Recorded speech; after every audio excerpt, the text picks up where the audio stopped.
Donald Trump plans to fight the New York justice system as they are trying to confiscate all of his financial resources. New York Attorney General Letitia James pledged to seize Donald Trump's assets if he can't secure a bond in his $454 million civil fraud judgment. Here to unpack this is the creator and host of Our American Stories, Lee Habib. Lee, it's great to have you on today. Thanks for having me. All right, so Letitia James had previously stated that she will go after Donald Trump no matter what. Is this just another way to bankrupt him to prevent him from running for president? Well, indeed. I mean, and it was her stated intent when she ran for office. And, you know, I don't do current events, but I love to talk about history. And it's the opposite of everything our founders fought for. We were fighting against state power. Remember, at the time, the British were quartering soldiers with writs of assistance. In other words, warrantless searches. And the whole reason for our being was precisely this kind of overzealous prosecution against people we don't like.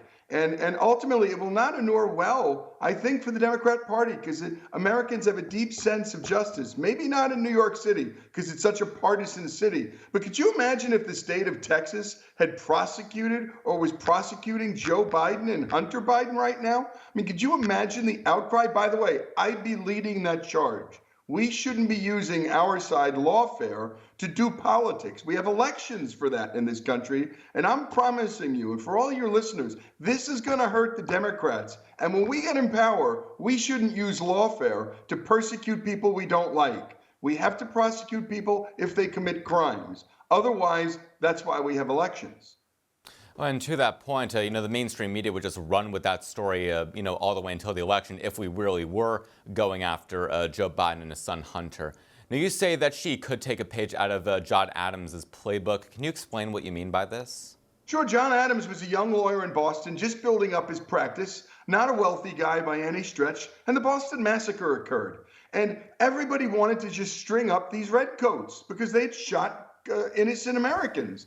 But John Adams, the only lawyer in town willing to defend the redcoats, said, look, it's really simple. We either do mob rule or we do the rule of law. And he gathered evidence. And it turned out most of those redcoats acted in self-defense. The mob had descended on the British and in a drunken frenzy were attacking them, throwing ice at them and snowballs at them, and ultimately shouting, kill, kill, kill. Here was John Adams saying, people have a right to defend themselves. If we have the law and right of property and we have the right of other freedoms, they mean nothing without the right of self-defense. He stood in the breach. He lost a little business for a very short while, but the Bostonians got to know who John Adams was and what the American people really stood for. Even the redcoats deserved a trial.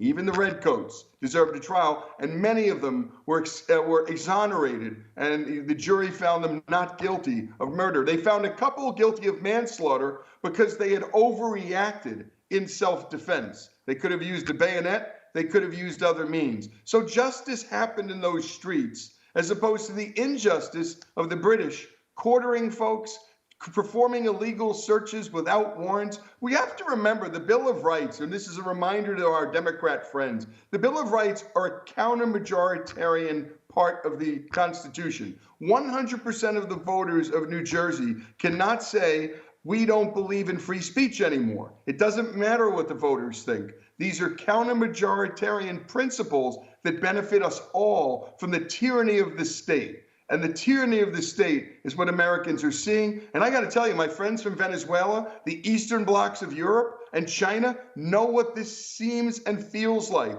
because it is what it is. This is not going to end well for the Democrat Party. You should not be punished for your speech or your thoughts. And right now, it's the radical progressive wing of the Democrat Party that's holding a once great party hostage. It's going to cost the Democrats. All right, well, Lee Habib, creator and host of Our American Stories, thank you so much for coming on today. Happy for doing it. For all our viewers asking where One America News is heading in the future, we would like to introduce you to OAN Live.